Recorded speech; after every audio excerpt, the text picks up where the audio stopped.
ಅಂದ್ರೆ ಏನು, ಇದರ ಉದ್ದೇಶ ಏನು, ತಯಾರಿಕೆ ಹೇಗಿರುತ್ತೆ? ಎಥೆನಾಲ್ ಇದೊಂದು ಬಯೋ ಫ್ಯೂಯಲ್. ಕಬ್ಬು, ಗೋಧಿ, ಭತ್ತ, ಯಾವುದು ಈ ಕೊಳೆತೋಗ್ತಕ್ಕಂಥ ಪದಾರ್ಥಗಳು, ಆಹಾರ ಪದಾರ್ಥಗಳಿಂದ ಇದನ್ನ ತಯಾರು ಮಾಡ್ತಾರೆ. 5 ಆಯ್ತು, 10 ಆಯ್ತು, ಈಗ ಇಮಿಡಿಯೇಟ್ 20 ಮಾಡಿದ್ದಾರೆ. ನೀವು E20 ಹಾಕಿದಾಗ ಅದು ಒಂದು 20% ನಿಮಗೆ ಮೈಲೇಜ್ ಡ್ರಾಪ್ ಆಗುತ್ತೆ. ಇವತ್ತು ಒಂದು ಇಂಜಿನ್ ಸಮಸ್ಯೆಗೆ ಕೇವಲ E20 ಇಲ್ಲದೆ ಪೆಟ್ರೋಲ್ ಇದ್ದಾಗಲೂ ಸಮಸ್ಯೆಗಳಿತ್ತು. ಬಹಳಷ್ಟು ಮಂದಿ ಈಗ E20ಗಿಂತ ಮುನ್ನ ಪೆಟ್ರೋಲ್ ಅನ್ನು ಬಳಕೆ ಮಾಡಿ ಓಡಿಸ್ತಾ ಇದ್ರು. ಈಗ E20 ಕನ್ವರ್ಟ್ ಆಗ್ಬಿಟ್ರೆ ಆ ಇಂಜಿನ್ ಸಮಸ್ಯೆ ಆಗುತ್ತಾ? ಖಂಡಿತವಾಗ್ಲೂ ಹಳೆ ಗಾಡಿಗಳಿಗೆ ಯಾವ ಪರಿಣಾಮನೂ ಆಗೋದಿಲ್ಲ. ಪರಿಸರಕ್ಕೆ ಬಹಳ ಹೆಲ್ಪ್ಫುಲ್. ಹೌದು, ಅದು 100%. ಎಸ್ ವೀಕ್ಷಕರೇ, ಎಥೆನಾಲ್ E20 ತಮಗೆಲ್ಲ ಗೊತ್ತಿರುತ್ತೆ. ಪ್ರತಿದಿನ ಬಳಕೆ ಮಾಡ್ತಕ್ಕಂಥ ಪೆಟ್ರೋಲ್ ನಲ್ಲಿ 20% ಎಥೆನಾಲ್ ಮಿಶ್ರಣ ಆಗ್ತಾ ಇದೆ ಅಂತ ಹೇಳಿ. ಆದ್ರೆ ಇಲ್ಲಿ ಬಹುತೇಕರಿಗೆ ಅದು ಗೊತ್ತಿದೆಯೋ ಗೊತ್ತಿಲ್ಲ. ಅಂದ್ರೆ ಸಾಮಾಜಿಕ ಜಾಲತಾಣಗಳಲ್ಲಿ, ಅದರಲ್ಲೂ ಕೂಡ ಸೋಷಿಯಲ್ ಮೀಡಿಯಾದಲ್ಲಿ ಇತ್ತೀಚಿನ ದಿನಗಳಲ್ಲಿ ಎಥೆನಾಲ್ E20 ಬಳಕೆ ಮಾಡಿದಾಗಿಂದ ನನ್ನ ಬೈಕ್ ನಲ್ಲಿ ಅಥವಾ ನನ್ನ ವಾಹನದಲ್ಲಿ ಇಂಜಿನ್ ಸಮಸ್ಯೆ ಆಗ್ತಾ ಇದೆ, ಕಿಲೋಮೀಟರ್ ಲೆಕ್ಕಾಚಾರದಲ್ಲಿ ಕಡಿಮೆ ಆಗ್ತಾ ಇದೆ, ಮೈಲೇಜ್ ಡ್ರಾಪ್ ಆಗ್ತಾ ಇದೆ, ಈ ರೀತಿಯಾದಂತಹ ಚರ್ಚೆಗಳು ಸೋಷಿಯಲ್ ಮೀಡಿಯಾದಲ್ಲಿ ಹರಿದಾಗ್ತಾ ಇದೆ. ಆದ್ರೆ ಇದು ನಿಜಕ್ಕೂ ಸತ್ಯನಾ? ಇದ್ರ ಬಗ್ಗೆ ಮಾತನಾಡ್ತಾ ಹೋಗೋಣ. ಜೊತೆಗೆ ಆ ಇಂಜಿನ್ ನಲ್ಲಿ ಸಮಸ್ಯೆ ಆಗುತ್ತಾ, ಮೈಲೇಜ್ ಡ್ರಾಪ್ ಆಗುತ್ತಾ, E20 ಅಂದ್ರೆ ಏನು, ಇದರಿಂದ ಯಾವೆಲ್ಲ ಉಪಯೋಗಗಳಿದೆ, ಇದ್ರ ಬಗ್ಗೆ ಮಾತನಾಡ್ತಾ ಹೋಗೋಣ. ನಮ್ಮೊಂದಿಗೆ ಹಿರಿಯ ನಿವೃತ್ತ ಪ್ರಾದೇಶಿಕ ಸಾರಿಗೆ ಅಧಿಕಾರಿಗಳಾಗಿರ್ತಕ್ಕಂಥ ರಾಜಣ್ಣ ಹೆಚ್ ನಮ್ಮ ಜೊತೆ ಇದ್ದಾರೆ. ಸರ್ ನಮಸ್ತೆ. ವಿಜಯ ಕರ್ನಾಟಕ ವೇದಿಕೆಗೆ ಸ್ವಾಗತ ಸರ್. ಸರ್, ಬಹುತೇಕವಾಗಿ ಇತ್ತೀಚಿನ ದಿನಗಳಲ್ಲಿ ಸಾಮಾಜಿಕ ಜಾಲತಾಣಗಳಲ್ಲಿ ನಾವು ಕೂಡ ನೋಡಿದ್ದೀವಿ, ನೀವು ಕೂಡ ನೋಡಿರ್ತೀರಿ. ಎಥೆನಾಲ್ E20 ಹಿಂದೆ ಇರ್ತಕ್ಕಂಥದ್ದು ಪರ್ಸೆಂಟೇಜ್ ಕಮ್ಮಿ ಇತ್ತು, ಈಗ ಅದನ್ನ 80-20 ಪ್ರಕಾರ ಮಾಡಿದ್ದಾರೆ. ಹಲವರಿಗೆ ಇದು ಎಷ್ಟು ಪರ್ಸೆಂಟ್ ಇದೆ ಅಂತಲೂ ಸಹ ಗೊತ್ತಿಲ್ಲ. ಈ ಎಥೆನಾಲ್ ಅಂದ್ರೆ ಏನು, ಇದರ ಉದ್ದೇಶ ಏನು, ತಯಾರಿಕೆ ಹೇಗಿರುತ್ತೆ ಅಂತ ಮೊದಲನೇ ಪ್ರಶ್ನೆ. ಸರ್, ಎಥೆನಾಲ್ ಇದೊಂದು ಬಯೋ ಫ್ಯೂಯಲ್. ಅಂದ್ರೆ ಇದು ಜೈವಿಕವಾಗಿ ಒಂದು, ಈಗ ಕಬ್ಬು, ಗೋಧಿ, ಭತ್ತ, ಯಾವುದು ಈ ಕೊಳೆತೋಗ್ತಕ್ಕಂಥ ಪದಾರ್ಥಗಳು, ಆಹಾರ ಪದಾರ್ಥಗಳಿಂದ ಇದನ್ನ ತಯಾರು ಮಾಡ್ತಕ್ಕಂಥ ಒಂದು ವ್ಯವಸ್ಥೆಗಳು, ಅಂದ್ರೆ ಬಯೋಫ್ಯೂಯಲ್ ಅಂತ. ಈ ಬಯೋಫ್ಯೂಯಲ್ನ ತಯಾರು ಮಾಡೋದಕ್ಕೆ ಕಾಸ್ಟ್ ಏನ್ ಬರುತ್ತೆ, ಅದಕ್ಕೆ ಬಹುತೇಕ 50 ರಿಂದ 60 ರೂಪಾಯಿ ಪರ್ ಲೀಟರ್ ಆಗುತ್ತೆ ಅಂತ ಹೇಳ್ತಾರೆ ಎಥೆನಾಲ್. ಮತ್ತು ಈ ನಮಗೆ ಪೆಟ್ರೋಲ್ ಏನಿದೆಯಲ್ಲ, ಆಕ್ಟೇನ್ 100, ಅದ್ರದ್ದು ಇವತ್ತು ಮಾರ್ಕೆಟಲ್ಲಿ 1 ಲೀಟರ್ದು ಕಾಸ್ಟು 100 ರೂಪಾಯಿ, 110 ರೂಪಾಯಿ ಆಜುಬಾಜು ಇದೆ. ಇದು ದೇಶಾದ್ಯಂತ ಇರ್ತಕ್ಕಂಥದ್ದು. E20 ಒಂದು ಎಥೆನಾಲ್ ಅನ್ನ ಯಾಕೆ ಇಂಟ್ರೊಡ್ಯೂಸ್ ಮಾಡಿದ್ರು ಅನ್ನೋದು ಸಂದರ್ಭ ಹೇಗಿದೆ ಅಂದ್ರೆ, ನಮ್ಮ ದೇಶಕ್ಕೆ ಪೆಟ್ರೋಲಿಯಂ ಪ್ರಾಡಕ್ಟ್ಸ್ ಕೊರತೆ ಯಾವಾಗ ಪ್ರಾರಂಭ ಆಯಿತೋ, ಆಗ ನಮ್ಮ ಒಂದು ದೇಶದ ಆರ್ಥಿಕ ವ್ಯವಸ್ಥೆಯ ಮೇಲೆ ಬಹಳ ಕೆಟ್ಟ ಪರಿಸ್ಥಿತಿ ಬೀರದಂಥ ಸಂದರ್ಭದಲ್ಲಿ ನಮ್ಮ ಸರ್ಕಾರದ ಮಂತ್ರಿಗಳು ಒಂದು ಯೋಚನೆ ಮಾಡಿದ್ರು. ನಮಗೆ ಎಥೆನಾಲ್ ಸಾಕಷ್ಟು ಸ್ವಲ್ಪ ಪ್ರಮಾಣದಲ್ಲಿ ಸಿಗುತ್ತೆ, ಯಾಕೆ ನಾವು ಅದನ್ನ ಮ್ಯಾನುಫ್ಯಾಕ್ಚರ್ನ ತಯಾರಿಕೆನ ಕಡಿಮೆ ಪ್ರಮಾಣದಲ್ಲಿ ಮಾಡ್ತಾ ಇದ್ರು. ಯಾಕೆಂದ್ರೆ ಉದ್ದೇಶ ಏನು, ಕೇವಲ ಲ್ಯಾಬ್ ಮತ್ತು ಕೆಲವು ಎಕ್ವಿಪ್ಮೆಂಟ್ಸ್ ರನ್ ಮಾಡೋದಕ್ಕೆ ಮಾತ್ರ ಮಾಡ್ತಾ ಇದ್ರು. ಮತ್ತು ಇದು ಬೇರೆ US ಕಂಟ್ರೀಸ್ಗಳಲ್ಲೂ ಕೂಡ ಇದನ್ನ ಉಪಯೋಗ ಮಾಡ್ತಿದ್ದಾರೆ. ಆದರೆ ನಮ್ಮ ದೇಶದಲ್ಲಿ ಇದರ ಬಳಕೆ ತುಂಬಾ ಕಡಿಮೆ ಪ್ರಮಾಣದ ಇತ್ತು. ಪ್ರಾರಂಭದಲ್ಲಿ ಇದು 5% 10% ಇದ್ರೂ ಕೂಡ ಸಾರ್ವಜನಿಕರಿಗೆ ಪೆಟ್ರೋಲಿಯಂ ಕಂಪ್ನಿಗಳು ಇದರ ಒಂದು ಮಿಶ್ರಣದ ಒಂದು ಕಾಂಬಿನೇಷನ್ನ ಸಾರ್ವಜನಿಕರಿಗೆ ಮಾಹಿತಿಗಳನ್ನ ಕೊಟ್ಟಿಲ್ಲ ಅನ್ನೋದಕ್ಕಿಂತ ಜನಗಳಿಗೆ ಇದ್ರ ಬಗ್ಗೆ ತಿಳುವಳಿಕೆನೇ ಇಲ್ಲ. ಅದು 5% ಆಗ್ತಾ ಇದ್ರು, 10% ಆಗ್ತಾ ಇದ್ರು, 20% ಆಗ್ತಾ ಇದ್ರು, ಇದನ್ನ ತಿಳುವಳಿಕೆಗಳನ್ನ ಕೊಡ್ತಾ ಇರಲಿಲ್ಲ. ಯಾವಾಗ ಈ ಒಂದು ಯುದ್ಧದ ಒಂದು ಕಾರ್ಮೋಡ ಕವಿದಂತ ಸಂದರ್ಭದಲ್ಲಿ ಈ ಪ್ರಮಾಣವನ್ನ, ಎಥೆನಾಲ್ ಪೆಟ್ರೋಲ್ಗೆ ಆಡ್ ಮಾಡ್ತಕ್ಕಂಥ ಪ್ರಮಾಣವನ್ನ 20% ಏರಿಕೆ ಮಾಡಿದಂಥ ಸಂದರ್ಭದಲ್ಲಿ ಸಾಕಷ್ಟು ಸಮಸ್ಯೆಗಳನ್ನ ಗ್ರಾಹಕರು ಅನುಭವಿಸ್ತಕ್ಕಂಥ ಪರಿಸ್ಥಿತಿಗಳು ಅವರವರ ಅನುಭವ ಆಗಿದೆ. ಅದನ್ನು ಹಂಚ್ಕೊಳ್ತಾ ಇದ್ದಾರೆ. ಅದನ್ನ ನಾವು ತಪ್ಪು ಅಂತ ಹೇಳಕ್ಕಾಗಲ್ಲ. ಹಾಗನ್ನಾಗಿದ್ರೆ ಇವತ್ತು ಒಂದು ಇಂಜಿನ್ ಸಮಸ್ಯೆಗೆ ಕೇವಲ E20 ಇಲ್ಲದೆ ಪೆಟ್ರೋಲ್ ಇದ್ದಾಗಲೂ ಸಮಸ್ಯೆಗಳಿತ್ತು. ಆದ್ರೆ ಎಥೆನಾಲ್ 20% ಆಡ್ ಆದಂತ ನಂತರದಲ್ಲಿ ಹೆಚ್ಚಿಗೆ ಸಮಸ್ಯೆಗಳನ್ನ ಬಂದಿರತಕ್ಕಂಥದ್ದು ನಮಗೆ ಗ್ರಾಹಕರಿಂದ ಗೊತ್ತಾಗ್ತಾ ಇದೆ. ಆದ್ರೆ ಇದನ್ನ ತಯಾರಿಕೆ ಮಾಡ್ತಕ್ಕಂಥವ್ರು, ವಾಹನ ತಯಾರು ಮಾಡಿದವ್ರು ಇರ್ಬೋದು ಮತ್ತು ಫ್ಯೂಯಲ್ ಸಪ್ಲೈ ಮಾಡ್ತಾರೆ, ಇವರು ಬಹಳ ಸ್ಪೆಸಿಫಿಕ್ ಆಗಿ ಇದ್ರ ಬಗ್ಗೆ ಒಂದು ಸಂಶೋಧನೆಗಳನ್ನ ನಡೆಸಿ ಜನಗಳಿಗೆ ಮಾಹಿತಿಗಳನ್ನ ಕೊಡ್ಬೇಕಾಗತ್ತೆ.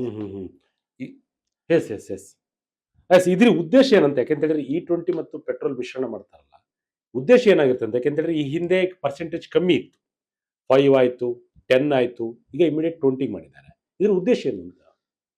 ಉದ್ದೇಶ ನಮಗೆ ನಮ್ಮ ದೇಶದ ಎಕಾನಮಿ ಉಳಿಸಬೇಕು ಅನ್ನೋದು. ಬಟ್ ಆದರೆ ಇದರ ವ್ಯತಿರಿಕ್ತವಾದಂಥ ಪರಿಣಾಮ ವಾಹನಗಳ ಇಂಜಿನ್ ಮೇಲೆ ಆಗುತ್ತೆ. ಹ್ಮ್. ಏನು ಸಾಮಾನ್ಯವಾಗಿ ಜನಗಳು ಏನು ಹೇಳ್ತಾರೆ, ನಮಗೆ ಮೈಲೇಜ್ ಬರ್ತಾ ಇಲ್ಲ, ವಾಹನಗಳ ಒಂದು ಸಮಸ್ಯೆ ಯಂತ್ರದಲ್ಲಿ ಆಗಾಗ ಕಾಣಿಸ್ಕೊಳ್ತದೆ ಅಂತ ಹೇಳ್ತಾರೆ. ಒಂದು ಒಂದು ಎಥೆನಾಲ್ದು ಒಂದು ಪ್ರಾಪರ್ಟೀಸ್ ಏನಿದೆ ಅಂದರೆ, ಎಥೆನಾಲು ವಾಟರ್ ಅಬ್ಸರ್ವ್ ಮಾಡುತ್ತೆ. ಯಾಕೆಂದರೆ ಅದು ಬಯೋಫ್ಯೂಯಲ್. ಅದು ಅದರ ಲೋ ಎನರ್ಜಿ ಡೆನ್ಸಿಟಿ. ಏನಂದ್ರೆ ನಾವು 1 ಲೀಟರ್ ಪೆಟ್ರೋಲಲ್ಲಿ ಎಷ್ಟು ಪವರ್ ನಮಗೆ ಸಿಗಬೇಕೋ ಅಷ್ಟು ಪವರು ನಮಗೆ ಎಥೆನಾಲ್ ನಲ್ಲಿ ಸಿಗೋದಿಲ್ಲ. ಅಂದ್ರೆ ಯಾವಾಗ ನಾವು 20% ಆಡ್ ಮಾಡ್ತೀವೋ ಅಲ್ಲಿಗೆ ನಮಗೆ 80+20 ಅಂತ ಸಂದರ್ಭದಲ್ಲಿ 1 ಲೀಟರ್ ಪೆಟ್ರೋಲ್ ಇಂದ ಏನು ಎನರ್ಜಿ ಸಿಗಬೇಕೋ ಅಷ್ಟು ಪ್ರಮಾಣದ ಎನರ್ಜಿ E20 ಫ್ಯೂಯಲ್ ಅಲ್ಲಿ ಸಿಕ್ಕೋದಿಲ್ಲ ಅಂದಮೇಲೆ ಅಲ್ಲಿಗೆ ಇಂಜಿನ್ ಪವರ್ ಪಿಕಪ್ ಡ್ರಾಪ್ ಆಗೇ ಆಗುತ್ತೆ. ಅದು ಸತ್ಯ. ಹೌದು. ನಾವು ನಾವು ಈಗ ಇಷ್ಟು ಕೆಲಸ ಮಾಡಬೇಕಾದ್ರೆ ನಮಗೆ ಎಷ್ಟು ಎನರ್ಜಿ ಬೇಕು ತಗೋಬೇಕು, ಅದ್ರ ಮೇಲೆ ಅವನು ಕೆಲಸ ಮಾಡ್ತಾನೆ. ಹಾಗೇನೆ ಫ್ಯೂಯಲ್ ನಾವು ಇಂಜಿನ್ ಬರ್ನಿಂಗ್ ಪ್ರಾಸೆಸ್ಗೆ ಎಷ್ಟು ಎನರ್ಜಿ ಫ್ಯೂಯಲ್ ಕೊಡ್ತೀವೋ ಅಷ್ಟು ನಮಗೆ ವಿತಿನ್ ದಿ ಕಂಬಷನ್ ಚೇಂಬರ್ ಅಲ್ಲಿ ಪವರ್ ಸಿಗುತ್ತೆ. ನಾವು ಕೊಡ್ತಕ್ಕಂಥ ಎನರ್ಜಿ ಫ್ಯೂಯಲ್ನೇ ಕಡಿಮೆ ಇದ್ದಂಥ ಕ್ಯಾಲೋರಿಫಿಕ್ ವ್ಯಾಲ್ಯೂ ಕಡಿಮೆ ಇದೆ. ಯಾವುದು E20 calorific value petrol compare ಮಾಡಿದ್ರೆ ಕಡಿಮೆ ಇದ್ದಂಥ ಸಂದರ್ಭದಲ್ಲಿ ಪವರ್ ಕಡಿಮೆ ಬಂದೇ ಬರುತ್ತೆ. ಪವರ್ ಕಡಿಮೆ ಆದ್ಮೇಲೆ ನಮಗೆ ಮೈಲೇಜು ಡ್ರಾಪ್ ಆದೇ ಆಗುತ್ತೆ. ಇದು ಒಂದು ಭಾಗ. ಈ ತಯಾರಿಕಾ ವಿಧಾನಗಳನ್ನು ನಾವು ನೋಡಿದಂಥ ಸಂದರ್ಭ ತಯಾರಿಕಾ ವಿಧಾನಕ್ಕಿಂತ ಅದರ ಕಾಸ್ಟ್ ಇನ್ವೆಸ್ಟ್ಮೆಂಟ್ ಎಥೆನಾಲ್ ಒಂದು 50 ರಿಂದ 60 ರೂಪಾಯಿ ಬೀಳುತ್ತೆ ಅನ್ನೋದಾದ್ರೆ, ನಮಗೆ ಪೆಟ್ರೋಲ್ಗೆ ಸುಮಾರು ಇವತ್ತು ಮಾರುಕಟ್ಟೆನಲ್ಲಿ 110 ರೂಪಾಯಿನ ಆಜುಬಾಜು ಇದೆ. ಈಗ ಪೆಟ್ರೋಲ್ ಎಷ್ಟು ಕೊಡ್ತಾ ಇತ್ತು ನಮಗೆ, 60 ಕಿಲೋಮೀಟರ್ ಕೊಡ್ತಾ ಇದೆ ಅಂತ ಅನ್ಕೊಳ್ಳಿ. ಪೆಟ್ರೋಲಲ್ಲಿ ನೀವು E20 ಹಾಕಿದಾಗ ಅದು ಒಂದು 20% ನಿಮಗೆ ಮೈಲೇಜು ಡ್ರಾಪ್ ಆಗುತ್ತೆ. ಆದರೆ ಕಾಸ್ಟ್ ವೈಸ್ ತಗೊಂಡಂಥ ಸಂದರ್ಭದಲ್ಲಿ ಪೆಟ್ರೋಲ್ ಕಾಸ್ಟು 110 ರೂಪಾಯಿ, ನೀವು ಎಥೆನಾಲ್ ಕಾಸ್ಟು 60 ರೂಪಾಯಿ ತಗೊಂಡಂಥ ಸಂದರ್ಭದಲ್ಲಿ ಇದು ಜನಗಳಿಗೆ ಮತ್ತು ದೇಶಕ್ಕೆ ಖಂಡಿತವಾಗ್ಲೂ economically it is a why. ಇದರಿಂದ ಲಾಭ ಇದೆ. ಇದು ಒಂದು ಭಾಗ. ಲಾಭ ನಷ್ಟದ ಒಂದು ಆಧಾರದ ಮೇಲೆ ಹೇಳೋದಾದ್ರೆ ಇದು ದೇಶಕ್ಕೆ ಆಗಲಿ ಮತ್ತು ವೈಯಕ್ತಿಕವಾಗಿ ಉಪಯೋಗಿಸೋ ಗ್ರಾಹಕರಿಗೂ ಕೂಡ ಇದು ಉಳಿತಾಯ ಅಂತಲೇ ನಾವು ಹೇಳಬಹುದು. ಆದರೆ ಇನ್ನೊಂದು ಭಾಗದಲ್ಲಿ ಇದು ವಾಹನದ ಯಂತ್ರದ ಮೇಲೆ ಪರಿಣಾಮ ಬೀರ್ತಕ್ಕಂಥದ್ದು. ಈಗ ಯಾವುದೇ ಒಂದು ಸಂಶೋಧನೆಗಳನ್ನ ನಡಿಬೇಕಾದ್ರೆ, ಈಗ ನಮ್ಮ ಎಲ್ಲಾ ಇಂಜಿನ್ಗಳು ಸುಮಾರು 30 ವರ್ಷದ ಹಳೆ ವಾಹನಗಳು ಸಾಮಾನ್ಯವಾಗಿ ನಮ್ಮ ರಸ್ತೆಗಳಲ್ಲಿ ಓಡಾಡ್ತಾ ಇದ್ದಾವೆ. ಅಂದ್ರೆ ಹಿಂದೆ ಏನ್ ಪೆಟ್ರೋಲ್ ಹಾಕ್ತಾ ಇದ್ರಲ್ಲ, ಆ ಒಂದು ಪೆಟ್ರೋಲ್ಗೆ ಸಂಬಂಧಿಸಿದಂತೆ ಸಂಶೋಧನೆಗಳು ಮಾಡಿ ವಾಹನಗಳನ್ನ ತಯಾರಿಕೆ ಮಾಡಿದ್ರು. ಆದರೆ ಇತ್ತೀಚೆಗೆ ಬರ್ತಕ್ಕಂಥ ವಾಹನಗಳು ತಂತ್ರಜ್ಞಾನ ಮತ್ತು ಅವುಗೆ ಸಾಫ್ಟ್ವೇರ್ಗಳು ಏನು ಹಾಕಿ ಉಪಯೋಗಿಸ್ತಾರಲ್ಲ, ಎಲ್ಲ ಸೆನ್ಸಾರ್ ಕಂಟ್ರೋಲ್. ಪ್ರತಿಯೊಂದನ್ನು ನಾವು ಇಂಜಿನ್ ಮೆಕ್ಯಾನಿಕಲ್ ಡಿವೈಸ್ ಆದರೂ ಕೂಡ ಆ ಸಂಪೂರ್ಣ ಇಂಜಿನ್ನು ಈ ಸೆನ್ಸಾರ್ ಕಂಟ್ರೋಲ್ ಮೇಲೆ ಅವಲಂಬನೆ ಆಗಿರ್ತದೆ. ಹಾಗಾಗಿ ಯಂತ್ರದ ಯಾವುದೇ ಒಂದು ಭಾಗದಲ್ಲಿ ನೀವು ಲೂಬ್ರಿಕೇಶನ್ ಇರ್ಬೋದು, ಫ್ಯೂಯಲ್ ಇರ್ಬೋದು, ಅದರ ಟೆಂಪರೇಚರ್ ಇರ್ಬೋದು, ಬಟ್ ಇನ್ಯಾವುದೇ ಒಂದು ಕಾಂಪೊನೆಂಟ್ಸ್ ಅಲ್ಲಿ ಸಣ್ಣ ಪುಟ್ಟ ವ್ಯತ್ಯಾಸ ಬಂದಂಥ ಸಂದರ್ಭದಲ್ಲಿ ಆ ಯಂತ್ರಕ್ಕೆ ಅಳವಡಿಸತಕ್ಕ ಸೆನ್ಸಾರ್ಸು ಸೆನ್ಸ್ ಮಾಡಿ ವಾಹನಕ್ಕೆ ಡ್ರೈವರ್ಗೆ ಅದನ್ನು ಸೂಚನೆ ಕೊಡ್ತವೆ. ಇಲ್ಲಿ ಇಂಥ ಭಾಗದಲ್ಲಿ ಈ ಒಂದು ರೀಸನ್ ಇಂದ ಸಮಸ್ಯೆಗಳಿದೆ, ಇದನ್ನ ನೀವು ಸರಿಪಡಿಸಿಕೊಳ್ಳಿ, ಟೇಕ್ ಕೇರ್ ಅಂತ ಅಂದ್ಬಿಟ್ಟು ಒಂದು ಸಿಗ್ನಲ್ ಕೊಡುತ್ತೆ. ಈ ಹಳೆ ವಾಹನಗಳು ಏನಾಗ್ತವೆ, ಅವಕ್ಕೆ ಇವೆಲ್ಲ ಏನೂ ಅಳವಡಿಸಿಲ್ಲ. ಅವು ವಿತ್ಸ್ಟ್ಯಾಂಡ್ ಮಾಡ್ಕೊಳ್ತವೆ, ಅವು ಅಕ್ಸೆಪ್ಟ್ ಮಾಡ್ಕೊಳ್ತವೆ. ಗಾಡಿ ನಿಂತೋಗೋವರೆಗೂ, ಕೊನೆಯ ಕ್ಷಣದವರೆಗೂ ಇನ್ನಾಗಲ್ಲ ಅನ್ನೋವರೆಗೂ ಅವು ರನ್ ಆಗ್ತವೆ. ಆದರೆ ಇತ್ತೀಚಿನ ಜನರೇಷನ್ ಬಂದಿದೆ 2023 ನಂತರ ಇವತ್ತು ಏನು ಹೇಳ್ತಾ ಇದ್ದಾರೆ ಈ ಮ್ಯಾನುಫ್ಯಾಕ್ಚರರ್ಸು, 2023 ನಂತರ ತಯಾರಂಥ ವಾಹನಗಳು E20 ಪೆಟ್ರೋಲ್ಗೆ ಕಂಪ್ಯಾಟಬಲ್ ಇದೆ ಅನ್ನೋ ಒಂದು ಇದನ್ನ ಅಂಶಗಳನ್ನ ಹೇಳ್ತಾ ಇದ್ದಾರೆ. ಇದು ಯಾವಾಗ ಹೇಳ್ತಾ ಇದ್ದಾರೆ, ಈಗ ಹೇಳ್ತಾ ಇದ್ದಾರೆ. ಆದ್ರೆ ಇದು ನಿಜವಾಗಿ ಇದನ್ನ ಸಂಶೋಧನೆ 2022-23 ಈಚಿನ ವಾಹನಗಳಿಗೆ E20 ಕಂಪೇರಿಟಿವ್ ಆಗುತ್ತೆ ಅಂತ ಹೇಳ್ತಾ ಇದ್ದಾರೆ.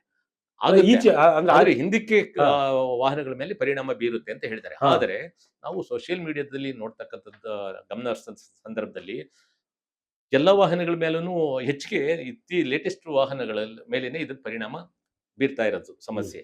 ಏಕೆಂದ್ರೆ ನೋಡಿ, ಎಥೆನಾಲ್ ಏನಿದೆಯಲ್ಲ, ಎಥೆನಾಲ್ದು ಲೋ ಎನರ್ಜಿ ಡೆನ್ಸಿಟಿ ಇರೋದು, ಇವೆರಡನ್ನ ಮಿಕ್ಸ್ ಮಾಡಿದಂಥ ಸಂದರ್ಭದಲ್ಲಿ ಪೆಟ್ರೋಲು ಮತ್ತು ಎಥೆನಾಲ್ ಈ ಇದರಲ್ಲಿ ಒಂದು ಜಾರಲ್ಲಿ ತಗೊಂಡಂಥ ಸಂದರ್ಭದಲ್ಲಿ ಎಥೆನಾಲ್ ಸ್ವಲ್ಪ ಸೆಡಿಮೆಂಟ್ಸು ಲೋಯರ್ ಲೆವೆಲ್ಗೆ ಬರುತ್ತೆ, ಲಿಟ್ಲ್ ಡೆನ್ಸರ್. ಯಾಕಂದ್ರೆ ಅದರಲ್ಲಿ ಪಾರ್ಟಿಕಲ್ಸ್ಗಳು ಇರೋದ್ರಿಂದ ಯಾಕಂದ್ರೆ water absorbent spongy material type, literal ಆಗಿ ಸ್ಪಾಂಜಿ ಅಂತ ತಗೋಬಾರ್ದು, it absorbs water. That is the character of the ethanol. ಇದು ಏನಾಗುತ್ತೆ, ಒಂದು ಜಾರಲ್ಲಿ ತಗೊಂಡು ನೋಡಿದಾಗ ಅದರ ಪ್ರಮಾಣ ಏನೋ ಸೆಡಿಮೆಂಟ್ಸ್ ಆಗುತ್ತೆ. ಈಗ ನಾವು ಫ್ಯೂಯಲ್ ಟ್ಯಾಂಕ್ ಅಲ್ಲಿ ನಾವು ಹಾಕ್ತಿವಿ ಏನು, E20 ಪೆಟ್ರೋಲ್ ಅನ್ನ ಹಾಕ್ತಿವಿ. Okay. ಈಗ ಯಾವುದೇ ಬಂಕ್ಗಳಲ್ಲಿ ಇದು E20, ಇದು E10, ಇದು E5, ಇದು ಅದು E100 ಮೆನ್ಷನ್ ಮಾಡಲ್ಲ. ಎಲ್ಲೂ ಕೂಡ ಮೆನ್ಷನ್ ಮಾಡಿರೋದು ಸಾರ್ವಜನಿಕರಿಗೂ ಗೊತ್ತಿಲ್ಲ, ನಮಗೂ ಕೂಡ ಅನುಭವಕ್ಕೆ ಬಂದಿಲ್ಲ. ಪೆಟ್ರೋಲ್ ಅಂತ ಕೇಳ್ತಾರೆ, ಅವ್ರು ಪೆಟ್ರೋಲ್ ಹಾಕ್ತಾರೆ, ಅದೇ 110 ರೂಪಾಯಿ ಕೊಟ್ಬಿಟ್ಟು ಅವರು ಬರ್ತಾರೆ. ಅದೇ ಈ ಒಂದು ಪ್ರಮಾಣದಲ್ಲಿ ಮಿಕ್ಸ್ ಆಗಿರ್ತಕ್ಕಂಥ ಟ್ಯಾಂಕಲ್ಲಿ ಹೋದಾಗ ನೀವು ಇವತ್ತು ಟ್ಯಾಂಕಿಗೆ 20 ಲೀಟ್ರು ಫ್ಯೂಯಲ್ ಹಾಕ್ಸ್ತೀರಿ, ಇವತ್ತು ನಿಲ್ಸಿರ್ತೀರಿ, ನಾಳೆ ತಗೊಂಡು ಹೊಡ್ತೀರಿ. ಏನಾಗುತ್ತೆ, ನೀವು ಒಂದ್ ದಿವಸ ನಿಲ್ಸೋ ಸಂದರ್ಭದಲ್ಲಿ ಈ ಎಥೆನಾಲ್ ಮತ್ತು ಪೆಟ್ರೋಲ್ದು ಸ್ವಲ್ಪ ಸೆಡಿಮೆಂಟ್ಸ್, ಎಥೆನಾಲ್ದು ಒಂದು ಕೆಳಗಡೆ ಟ್ಯಾಂಕ್ ಇದರೊಳಗಡೆ ಸೆಡಿಮೆಂಟ್ಸ್ ನಿಂತ್ಕೊಳ್ಳುತ್ತೆ. ನಿಮಗೆ ಪೆಟ್ರೋಲ್ ಖಾಲಿ ಆಗ್ತಾ ಏನಾಗುತ್ತೆ, ಈ ಕೆಸರು ತರ ಬಗ್ಡ ತರ ಉಳ್ಕೊಳ್ಳುತ್ತಲ್ಲ, ಅದೇನಾಗುತ್ತೆ, it will go to pump, fuel pump ಹೋಗುತ್ತೆ, ಅಗೇನ್ ಇಟ್ ಇಂಜೆಕ್ಟರ್ಗೆ ಹೋಗುತ್ತೆ, ಕಾರ್ಬೊರೇಟರ್ಗೆ ಹೋಗುತ್ತೆ. ಇದೇನಾಗುತ್ತೆ, ಹೋಗ್ಬಿಟ್ಟು ಕಾರ್ಬೊರೇಟರ್ ಅಲ್ಲಿ ಮತ್ತು ಇಂಜೆಕ್ಟರ್ ನಲ್ಲಿ ಕ್ಲಾಗಿಂಗ್ ಆಗಕ್ಕೆ ಪ್ರಾರಂಭ ಆಗುತ್ತೆ. ಆಗ ಇಂಜಿನ್ ಪರ್ಫಾರ್ಮೆನ್ಸ್ ವ್ಯತ್ಯಾಸ ಆಗುತ್ತೆ, ನಿಮಗೆ ಹೆಚ್ಚಿಗೆ ಪವರ್ ಸಿಗೋದಿಲ್ಲ, ಬುರ್ಬುರನ್ನ ಶುರುವಾಗುತ್ತೆ, ಮತ್ತು ನಿಮಗೆ ಬರ್ನಿಂಗ್ ಪ್ರೋಸೆಸ್ಸು ಕೂಡ ಸರಿಯಾಗಿ ಆಗೋದಿಲ್ಲ. ಆಮೇಲೆ ನಿಮಗೆ ಫ್ಯೂಯಲ್ ಲೈನ್ಸ್ ಅಲ್ಲಿ ಏನಾಗುತ್ತೆ, ಫ್ಯೂಯಲ್ ಲೈನ್ಸ್ ಅಂತ ನಮಗೆ ಮೆಟಲ್ಸ್ ಇರುತ್ತೆ, ರಬ್ಬರ್ ಇರುತ್ತೆ, ಪ್ಲಾಸ್ಟಿಕ್ ಇರುತ್ತೆ. ಈ ಎಲ್ಲಾನು ವೆಹಿಕಲ್ ಯಾವುದೋ ಒಂದು 30 ವರ್ಷದ ಒಂದು ಕಾಲಾವಧಿಯಲ್ಲಿ ತಯಾರು ಮಾಡಿರ್ತಕ್ಕಂಥ ವಾಹನಗಳ ಬಿಡಿ ಭಾಗಗಳ ಮೇಲೆ ಲಾಂಗ್ ಟರ್ಮ್ ಅಲ್ಲಿ, ಶಾರ್ಟ್ ಟೈಮ್ ಅಲ್ಲಿ ಹೇಳ್ಬಾರ್ದು, ನೋಡಿ ಇದರಲ್ಲಿ ಎಥೆನಾಲ್ ಅಲ್ಲಿ ಪ್ರಾಡಕ್ಟ್ ಹಾಕಿದ್ದೀನಿ ನೋಡಿ ಏನು ಆಗಿಲ್ಲ ಅಂತ ಅಂದ್ಬಿಟ್ಟು ಮ್ಯಾಜಿಕ್ ಟೈಪ್ ನಾವು ಒಂದು ಕ್ಷಣದಲ್ಲಿ ತೋರ್ಸಕ್ಕಾಗದೆ. ಫರ್ ಒಂದು ದೀರ್ಘಾವಧಿಯಲ್ಲಿ ಅವರ ಮೇಲೆ ಇದರ ಪರಿಣಾಮ ಬೀರುತ್ತೆ. ಅವಾಗ ಅಲ್ಲಿ ಲೀಕೇಜ್ ಆಗಿ ಅಲ್ಲಿ ಸಿಸ್ಟಮ್ ಫೇಲ್ಯೂರ್ ಆಗ್ತಕ್ಕಂಥ ಒಂದು ಸಾಧ್ಯತೆಗಳು ಕೂಡ ಇರುತ್ತೆ. ಹೀಗಾಗಿ ಎಥೆನಾಲ್ ಯಾವಾಗ ನಾವು ಹೆಚ್ಚಿಗೆ ಅಂದರೆ E20 ಪ್ರಮಾಣದಲ್ಲಿ ಆಡ್ ಮಾಡಕ್ಕಂಥ ಸಂದರ್ಭದಲ್ಲಿ ಇವೆಲ್ಲ ಸಮಸ್ಯೆಗಳು ಕಂಡುಬರ್ತವೆ, ಯಾಂತ್ರಿಕವಾಗೂ ಕಂಡುಬರುತ್ತೆ, ನಮಗೆ ಪವರ್ ಜನರೇಷನ್ನಲ್ಲೂ ಕೂಡ ನಮಗೆ ಕಡಿಮೆ ಆಗುತ್ತೆ. ಫ್ಯೂಯಲ್ ಕನ್ಸಂಪ್ಷನ್ ನಾವೇನು ಮಾಡಿದಕ್ಕೆ ಜನಗಳು ಯಾಕೆ ಹೇಳ್ತಾರೆ, E20ಗೆ ಅವರು 110 ರೂಪಾಯಿ ಕೊಂಡ್ಕೊಂಡಿರ್ತಾರೆ, ಅದನ್ನು ಕಡಿಮೆ ಕೊಟ್ಟಿರೋದಿಲ್ಲ, ಗೊತ್ತಿಲ್ಲ. ಹಾಗಾಗಿ ಇವರು ಮೊದಲು ನಮಗೆ 60 ಕಿಲೋಮೀಟರ್ ಬರ್ತಾ ಇತ್ತು, ಈಗ ನಮ್ಗೆ 50 ಬರ್ತಾ ಇದೆ, 40 ಬರ್ತಾ ಇದೆ ಅಂತ ಯಾಕೆ ಹೇಳ್ತಾರೆ ಅಂತಂದ್ರೆ, ಇದಕ್ಕೆ ಯಾಕೆಂದ್ರೆ ಅವ್ರಿಗೆ ಜ್ಞಾನ ಇಲ್ಲ, ಇದ್ರ ಬಗ್ಗೆ ಗೊತ್ತಿಲ್ಲ. ಕಾರಣ ಯಾಕೆಂದ್ರೆ 20% ಇದು ಆದ್ಮೇಲೆ ಇದು ಲೋ ಎನರ್ಜಿ ಡೆನ್ಸಿಟಿ ಇದಿರ್ತಕ್ಕಂಥದ್ದು, ಇಟ್ ಇಸ್ ಕ್ವೈಟ್ ನ್ಯಾಚುರಲ್. ಅದರಲ್ಲಿ ಫ್ಯೂಯಲ್ ಫಾಲ್ಟ್ ಅಲ್ಲ, ಅದು ಫ್ಯೂಯಲ್ ಫಾಲ್ಟ್ ಅಲ್ಲ. ಬಟ್ ನೀವು ಆದ್ರೆ ಕಾಸ್ಟ್ ಅನ್ನ ನೀವು ಹೇಳ್ಬಿಟ್ಟು ನೀವು ಕಡಿಮೆ ಮಾಡಿದಂತ ಪಕ್ಷದಲ್ಲಿ ಅವಾಗ ನಮ್ಗೆ ಅವಾಗ ಎಕಾನಮಿ ನಮ್ಗೆ ಸಿಕ್ತು ಅಂತ ಜನಗಳು ಹೇಳಿದ್ರು. ಜನಗಳ ದೃಷ್ಟಿಕೋನದಲ್ಲಿ ಏನಂದ್ರೆ, ನಾನು ಅಷ್ಟೇ ದುಡ್ಡು ಕೊಡ್ತೀನಿ, ಆದ್ರೆ ನನಗೆ ಅವತ್ತಿಂದ ನನ್ನ ಗಾಡಿ ಇಷ್ಟು ಮೈಲೇಜ್ ಬರ್ತಾ ಇತ್ತು, ಇವಾಗ ಮೈಲೇಜ್ ಡ್ರಾಪ್ ಆಗ್ತಾ ಇದೆ. ಅದು ಒಂದು. ಇನ್ನೊಂದು, ವೆಹಿಕಲ್ ದುರಸ್ತಿಗಳಿಗೆ ಯಾವ ದುರಸ್ತಿಗಳಿಗೆ ಬರುತ್ತೆ ಅಂದ್ರೆ, ಫಾರ್ ಎಕ್ಸಾಂಪಲ್ ನೀವು ಹೇಳಿ 2023 ಮೇಲೆ ಮ್ಯಾನುಫ್ಯಾಕ್ಚರ್ ಆಗಿರ್ತಕ್ಕಂಥ ವೆಹಿಕಲ್ಗಳದ್ದು ಆ ಸೆನ್ಸಾರ್ಸ್ ಏನಿದೆ, ಈಗ ಈ ಸೆಡಿಮೆಂಟ್ಸ್ ಎಲ್ಲ ಹೋಗ್ಬಿಟ್ಟು ಫ್ಯೂಯಲ್ ಲೈನ್ಸ್ ಮತ್ತು ಇಂಜೆಕ್ಟರ್ ಅಥವಾ ಕಾರ್ಬೊರೇಷನ್ ಇದರಲ್ಲಿ ಏನಾದರೂ ಕ್ಲಾಗ್ ಅಂತ ಆಗದ ಸಂದರ್ಭದಲ್ಲಿ ಅದು ಇಂಡಿಕೇಶನ್ ಕೊಟ್ಬಿಡುತ್ತೆ, ಕೊಡುತ್ತೆ. It start mall functioning. ಅದರ ಫಂಕ್ಷನ್ ಇಂಜಿನ್ ಬಹಳ ಒಂದು ಸರಾಗವಾಗಿ ಮಾಡೋದಿಲ್ಲ. ಈಗ ಬ್ಲಡ್ ವೈನ್ ಚೋಕ್ ಆದಾಗ ಏನಾಗುತ್ತೆ ಹೇಳಿ, ಬ್ಲಡ್ ವೈನ್ ಚೋಕ್ ಆದಾಗ ಮನುಷ್ಯನಿಗೆ ಏನು ಕಷ್ಟ ಆಗುತ್ತೋ, ಇಂಜಿನ್ಗೆ ಅದೇ ತರ ಒಂದು ಕಷ್ಟ ಆಗುತ್ತೆ ವರ್ಕ್ ಮಾಡೋದಕ್ಕೆ. ಅದು ಬಹಳ ಕಷ್ಟಪಡುತ್ತೆ. BS4 ಮತ್ತೆ BS6 ವಾಹನಗಳು ಕೂಡ ಚಾಲ್ತಿಯಲ್ಲಿವೆ. ಹೌದು. ಈ ವಾಹನಗಳಿಗೆ ಏನಾದ್ರು ಎಫೆಕ್ಟ್ ಇದೆಯಾ E20 ಬಳಕೆಯಿಂದ? ನೋಡಿ, BS4 2012ರಲ್ಲಿ ಬಂತು. ಕೆಲವರು 2012ರಲ್ಲಿ ಪ್ರಾರಂಭ ಆದ ನಂತರ 2019ವರೆಗೂ BS4, ನಂತರ BS6 ಮ್ಯಾಂಡೇಟ್ ಮಾಡಿದ್ರು. ಈಗೆಲ್ಲಾನು BS6 ವೆಹಿಕಲ್ಸ್ ಅದೇ ಚಾಲ್ತಿಯಲ್ಲಿದೆ. ಈಗ ನೋಡಿ, ಯಾವಾಗ ನಾವು ಹಳೆ ಟೆಕ್ನಾಲಜಿ ಇರ್ತಕ್ಕಂಥ ಇದರಲ್ಲಿ ಸೆನ್ಸಾರ್ ಕಂಟ್ರೋಲ್ ಏನು ಇಲ್ಲ, ಹಳೆ ವಾಹನಗಳು, ಅದು ನೀವು ಏನ್ ಹಾಕಿದ್ರು ಕೂಡ ತಡ್ಕೊಳ್ತವೆ. ಸಿಮೆಂಟ್ ಎಣ್ಣೆ ಹಾಕಿದ್ರು ಓಡುತ್ತೆ. ನೀವು ಪೆಟ್ರೋಲ್, ಡೀಸೆಲ್, ಸಿಮೆಣ್ಣೆ ಮತ್ತು ಬಯೋಫ್ಯೂಲ್ಸ್ ಏನ್ ಹಾಕಿದ್ರು ಕೂಡ ರನ್ ಆಗುತ್ತೆ. ಆದ್ರೆ ಅದ್ರಲ್ಲಿ ಬರ್ತಕ್ಕಂಥ ಪ್ರಾಡಕ್ಟ್ಸ್ ಏನಿದೆ, ಪೊಲ್ಯೂಷನ್ ಇದೆಲ್ಲ, ಇಟ್ ಇಸ್ ಹೈ. ಅದೇ ವಿ ಕೆನಾಟ್ ಸಜೆಸ್ಟ್ ಪ್ರಕಾರವಾಗಿ ನಾವು ಅದು ಯಾವುದೇ ಕಾರಣದಿಂದ ಅವನ್ನ ನಾವು ರೆಕಮೆಂಡ್ ಮಾಡೋದಕ್ಕೆ ಆಗಲ್ಲ. ಅದು ವಾತಾವರಣದ ಮೇಲೆ ಬಹಳಷ್ಟು ಪರಿಣಾಮ ಬೀರಿ ಆರೋಗ್ಯಗಳು ಹಾಳಾಗೋಗ್ತವೆ. ಈಗ ಬಹಳಷ್ಟು ಮಂದಿ ಈಗ E20ಗಿಂತ ಮುನ್ನ ಪೆಟ್ರೋಲ್ ಅನ್ನ ಬಳಕೆ ಮಾಡಿ ಓಡಿಸ್ತಾ ಇದ್ರು. ಈಗ E20 ಕನ್ವರ್ಟ್ ಆಗ್ಬಿಟ್ರೆ ಆ ಇಂಜಿನ್ ಸಮಸ್ಯೆ ಆಗುತ್ತಾ? ಅದನ್ನೇ ಹೇಳ್ತಾರೆ. ಈಗ ನೋಡಿ, ಯಾವಾಗ ತಂತ್ರಜ್ಞಾನಗಳು ಮುಂದುವರಿತು. ಹ್ಮ್. ಈ ತಂತ್ರ ಅಲ್ಲ, ಹಳೆ ಇಂಜಿನ್ಗಳಿಗೆ ಏನಾದ್ರು E20 ಸೆನ್ಸಿಟಿವ್, ಈಗ ಏನಿದೆ ಮೋರ್ ಸೆನ್ಸಿಟಿವ್. ಹ್ಮ್, ಹ್ಮ್. ನೀವು ಯಾವಾಗ ಇದು ಕ್ಲಾಗಿಂಗ್ ಆಗುತ್ತೆ, ನಿಮಗೆ ಫ್ಯೂಯಲ್ ಕಾಂಬಿನೇಷನ್ ವೇರಿಯೇಷನ್ ಆದ ಸಂದರ್ಭದಲ್ಲಿ ನಿಮಗೆ ಫ್ಯೂಯಲ್ ಲೈನು ಮತ್ತು ಇಂಜೆಕ್ಟರ್ಸ್ ಅಲ್ಲಿ ಸ್ವಲ್ಪ ನಿಮಗೆ ಕ್ಲಾಗಿಂಗ್ ಆಗೋ ಸಂದರ್ಭದಲ್ಲಿ ಅದು ಸೆನ್ಸ್ ಮಾಡ್ಬಿಡುತ್ತೆ, ಅದು ಫಂಕ್ಷನ್ ಮಾಡಲ್ಲ. It start mall functioning. ಹೌದು ಹೌದು ಹಾ. ಹೌದು. ಅಂದ್ರೆ ನೀವು ಹಳೆಯ ವಾಹನಗಳಿಗಿಂತ ಹಳೆ ವಾಹನಗಳು ತಡ್ಕೊಳ್ತವೆ, ಹ್ಮ್. ಅವುಗಳಲ್ಲಿ ಸಮಸ್ಯೆಗಳು ಬರೋದಿಲ್ಲ. ಯಾಕೆಂದ್ರೆ ನಿಮ್ಮಲ್ಲಿ ಆ, ಆ ಮೆಕ್ಯಾನಿಸಮ್ಸ್ ಇಲ್ಲ, ಆ ತಂತ್ರಜ್ಞಾನ ಇರೋದೇ ಇಲ್ಲ. ಆ, ನಮಗೆ ಸಮಸ್ಯೆ ಬರೋದು BS4 ಮತ್ತು BS6 ಇತ್ತೀಚಿನ ಒಂದು ತಾಂತ್ರಿಕತೆ. ನೀವು ತಾಂತ್ರಿಕತೆ ಸೂಕ್ಷ್ಮ ಆದಷ್ಟುನು ವೆಹಿಕಲ್ ಇಂಜಿನ್ ಫಂಕ್ಷನಿಂಗ್ ಕಾಂಪ್ಲಿಕೇಶನ್ ಆಗುತ್ತೆ. ಹ್ಮ್, ಹ್ಮ್, ಹ್ಮ್, ಹ್ಮ್, ಹ್ಮ್. ಈಗ ನೋಡಿ, ಹಳಬ್ರು ಜ್ವರ ಬರ್ಲಿ ನೆಗಡಿ ಬರ್ಲಿ ಕೆಲಸ ಮಾಡ್ತಾ ಇದ್ರು. ಹ್ಮ್. ಈಗ ನಾವೇನ್ ಮಾಡ್ತೀವಿ, ಒಂದ್ ಸ್ವಲ್ಪ ನೆಗಡಿ ಬಂದ್ರೆ ರಜೆ ಮಲ್ಕೊಬಿಡ್ತೀವಿ, ರಜೆ ಹಾಕ್ಬಿಡ್ತೀವಿ. ಆ, ಹಾಗೆ ಅದು ಫಂಕ್ಷನ್ ಮಾಡೋದಕ್ಕೆ ಆಗೋದಿಲ್ಲ. ಆಮೇಲೆ ನಿಮಗೆ ಕ್ಲೀನ್ ಆಗಿ ಇಂಡಿಕೇಶನ್ಸ್ ತೋರಿಸುತ್ತೆ. ಹ್ಮ್. ಇವತ್ತಿಂದು ನಿಮಗೆ ಡ್ಯಾಶ್ ಬೋರ್ಡ್ ಅಲ್ಲಿ ಯಾವ್ದ್ಯಾವ ಸಿಸ್ಟಮ್ ಏನೇನು ಆರ್ಡರ್ ಇದೆಯಾ, ಡಿಸಾರ್ಡರ್ ಇದ್ರೆ ಅಲ್ಲಿ ನಿಮಗೆ ಇಂಟಿಮೇಷನ್ ಕೊಡ್ತಾ ಇರುತ್ತೆ. ಹ್ಮ್, ಹ್ಮ್, ಹ್ಮ್. ಯಾವಾಗ ನಿಮ್ಗೆ ಆ ಸಿಗ್ನಲ್ ಬರ್ಲಿ, ನಿಮಗೆ ಒಬ್ಬ ಲೇಮ್ಯಾನ್ಗೂ ಏನೋ ಸಮಸ್ಯೆ ಆಗಿದೆ ಅಂತ ಗೊತ್ತಾ. ಇವತ್ತು ಒಂದು ಟೈರ್ ಪ್ರೆಷರ್ ನಿಮಗೆ ರೆಕಮೆಂಡೆಡ್ ಇಲ್ಲ ಅಂತಂದ್ರೆ ನಿಮ್ಮ ಡ್ಯಾಶ್ ಬೋರ್ಡ್ ಅಲ್ಲಿ ತೋರಿಸ್ತಾ ಇರ್ತದೆ ಹ್ಮ್. ಅಲ್ವಾ. ಹಾಗಾಗಿ ಇದು ಸೆನ್ಸಿಬಲ್ ಇರೋದ್ರಿಂದ vehicle design it self is sensible. ಮತ್ತು E10 ಫ್ಯೂಯಲ್ ಕಾಂಬಿನೇಷನ್ ಇದೆಯಲ್ಲ, ಇದನ್ನ ಅವು ವಿಥ್ಸ್ಟ್ಯಾಂಡ್ ಮಾಡೋದಕ್ಕೆ ಸಾಧ್ಯ ಈಗ ಆಗಲ್ಲ. ತಕ್ಷಣ ಮತ್ತೆ ಇದು ಇನ್ನೊಂದು ಅಂದ್ರೆ, ಇವಕ್ಕೆ ಸಾಕಷ್ಟು ಸಂಶೋಧನೆಗಳಾಗಬೇಕು. ಎಸ್ ಎಸ್ ಯಾವುದೇ ಒಂದು ಈಗ ಏನಾಯ್ತು, ಇದಕ್ಕೆ ಸಾಕಷ್ಟು ಸಮಯಾವಕಾಶ ಸಿಕ್ಕಿಲ್ಲ. ವಾರ ಯಾವಾಗ ಶುರುವಾಯ್ತು, ಏಪ್ರಿಲ್ ಫೆಬ್ರವರಿ ಎಂಡಲ್ಲಿ ಹಾ. ಸ್ಟಾರ್ಟ್ ಆಯ್ತು. ಆಯ್ತಲ್ಲ. ಅದಾದ್ರೂ ಒಂದು ತಿಂಗಳು ನಮ್ಗೆ ಏನು ಅನ್ನಿಸ್ಲಿಲ್ಲ. ಆಮೇಲೆ ಗೊತ್ತು ಇದು ಮುಂದುವರಿತೆ ಅಂತ ಸಂದರ್ಭದಲ್ಲಿ ಅವಾಗ ಸಂಶೋಧನೆಗಳನ್ನ ನಾವು ARI ಇರ್ಬೋದು, ಇನ್ಯಾವುದೋ ನಾಟ್ರಾಕ್ಸ್ ಇರ್ಬೋದು, ಈ ವೆಹಿಕಲ್ ಮ್ಯಾನುಫ್ಯಾಕ್ಚರ್ ಮಾಡ್ತಾರೆ, ಇಂಜಿನ್ ಡಿಸೈನ್ ಮಾಡ್ತಾರಲ್ಲ, ಇವರು ಈ ಫ್ಯೂಯಲ್ ಅಲ್ಲಿ, ಎಥೆನಾಲ್ ಫ್ಯೂಯಲ್ ಅಲ್ಲಿ ಸುಮಾರು 1-2 ಲಕ್ಷ ಕಿಲೋಮೀಟರ್ ರನ್ ಮಾಡಿ ಅದ್ರ ಬಗ್ಗೆ ಒಂದು ವರದಿಗಳನ್ನ ಸಂಶೋಧನೆ ಮಾಡಿ ಕೊಟ್ಟಿದ್ದಿದ್ರೆ ಇದನ್ನ ಸ್ಪಷ್ಟವಾಗಿ ಇದು ಹೀಗೆ ಅಂತ ಹೇಳ್ಬೋದಾಗಿತ್ತು. ಯಾಕೆಂದ್ರೆ ಈಗ ಏನು ವಾಹನಗಳನ್ನ ಮ್ಯಾನುಫ್ಯಾಕ್ಚರ್ ಮಾಡಿದ್ದಾರೆ, ತಯಾರು ಮಾಡಿದ್ದಾರೆ, ಅವನ್ನ ರನ್ ಮಾಡಿದ್ದಾರೆ ಫಾರ್ ಪೆಟ್ರೋಲ್. ಬಟ್ ಈ E20ಗೆ ಕಂಪ್ಯಾಟಿಬಲ್ ಅಂತ ಯಾವುದೇ ಒಂದು ಜ್ಞಾನದ ದೃಷ್ಟಿನಲ್ಲಿ ಹೇಳ್ಬೋದು, ಅವ್ರು ಹೇಳ್ಬೋದು. ಆದ್ರೆ ಪ್ರಾಕ್ಟಿಕಲ್ ಆಗಿ ಅದ್ರ ಸಂಶೋಧನೆಗಳನ್ನ ಅಷ್ಟು ಅವಧಿನಲ್ಲಿ ಮಾಡೋದಕ್ಕೆ ಸಾಧ್ಯ ಆಗುತ್ತಾ? 2-3 ತಿಂಗಳ ಸಾಧ್ಯ ಇಲ್ಲ. ಅಥವಾ ಹಿಂದೆ ಏನಾದ್ರು ಅವರು ಸಂಶೋಧನೆ ಮಾಡಿದ್ರೆ ಅವಾಗ ಈ ಹಿಂದೆನೆ ಮತ್ತೆ ಅವರು ರೆಕಮೆಂಡ್ ಮಾಡಬಹುದಾಗಿತ್ತು. ಅದೇ E20 ಹೊಂದಿಕೆ ಆಗ್ತಕ್ಕಂತ ಯಂತ್ರಗಳನ್ನೇ ತಯಾರು ಮಾಡಬೇಕಾಗುತ್ತೆ. ಇಲ್ಲಿ 2 ಭಾಗ, ಒಂದು ವಾಹನ ತಯಾರಿಕಾ ಕಂಪನಿಗಳು ಒಂದಾದ್ರೆ, ಇನ್ನೊಂದು ಅದಕ್ಕೆ ಸಪ್ಲೈ ಮಾಡ್ತಕ್ಕಂಥ ಎನರ್ಜಿ ಸಪ್ಲೈ ಮಾಡ್ತಕ್ಕಂಥ ಆಯಿಲ್ ಕಂಪನೀಸು. ಆಯಿಲ್ ಕ್ವಾಲಿಟಿನೂ ಇವರು ನೋಡ್ಕೋಬೇಕು, ಅಲ್ಲಿ ಅವರು ವಾಹನದ ತಂತ್ರಜ್ಞಾನನೂ ನೋಡ್ಕೋಬೇಕು. ಇವೆರಡು ಮ್ಯಾಚ್ ಆದಾಗಲೇ ನಮಗೆ ಒಂದು ಸಂಚಾರಕ್ಕೆ ವಾಹನ ಉಪಯೋಗಿಸೋದಕ್ಕೆ ಯೋಗ್ಯ ಆಗೋದಕ್ಕೆ ಸಾಧ್ಯ ಆಗುತ್ತೆ. E20 ಇಂದ ಆಯ್ತು, ಇಷ್ಟೊಂದು ಸಮಸ್ಯೆ ಆಗುತ್ತೆ, ಅದನ್ನ ಸೆನ್ಸರ್ ಮುಖಾಂತರ ಹಳೆ ಇಂಜಿನ್ಗೆ ಏನು ಸಮಸ್ಯೆ ಆಗಲ್ಲ, ಅದು ಪಾಡಿಗೆ ಅದು ಓಡ್ತಾ ಇರುತ್ತೆ ಅಂತೇಳಿ. ಅಂದ್ರೆ ಇದರಿಂದ ಪ್ರಯೋಜನಗಳೇನು ಅಂತ, ಯಾಕೆಂತ ಹೇಳಿದ್ರೆ ನೂರಾರು ಕೋಟಿ ಗಟ್ಟಲೆ ವೆಹಿಕಲ್ ಇದೆ, ಇದರಿಂದ ಪ್ರಯೋಜನ ಏನು ಅಂತ? ಇಲ್ಲಿ ಪ್ರಯೋಜನಗಳನ್ನ ಒಂದೊಂದು ದೃಷ್ಟಿಕೋನದಲ್ಲಿ ನಾವು ಅವಲೋಕನ ಮಾಡಬೇಕಾಗುತ್ತೆ. ಅದು ದೇಶದ ದೃಷ್ಟಿಯಿಂದ ಅವಲೋಕನ ಮಾಡಿದಂಥ ಸಂದರ್ಭದಲ್ಲಿ ಇದು ನಮ್ಮ ದೇಶದ ಎಕಾನಮಿ ದೃಷ್ಟಿಯಿಂದ ನಾವು ಅಡಾಪ್ಷನ್ ಮಾಡ್ಕೊಳ್ತಾ ಇರೋದು ಒಳ್ಳೇದು. ನೋಡಿ, ಯಾವುದೇ ಒಂದು ವಿಚಾರವನ್ನ ಹೊಸದಾಗಿ ನಾವು ಒಂದು ಸಮಾಜದ ಮೇಲೆ ಹೇರಬೇಕಾದ್ರೆ ಈ ಪ್ರತಿರೋಧಗಳು ಪ್ಲಸ್ಸು ಮೈನಸ್ಗಳು ಇದು ಎಲ್ಲದರಲ್ಲೂ ಇದ್ದೇ ಇರುತ್ತೆ. ಆದರೆ ಒಬ್ಬ ವ್ಯಾಪಾರ ಮಾಡಿದ ದೃಷ್ಟಿಕೋನದಲ್ಲಿ ನೋಡಿದಂಥ ಸಂದರ್ಭದಲ್ಲಿ ಇದೊಂದು ಸದಾವಕಾಶ ಅಂತ ನೋಡ್ತಾನೆ.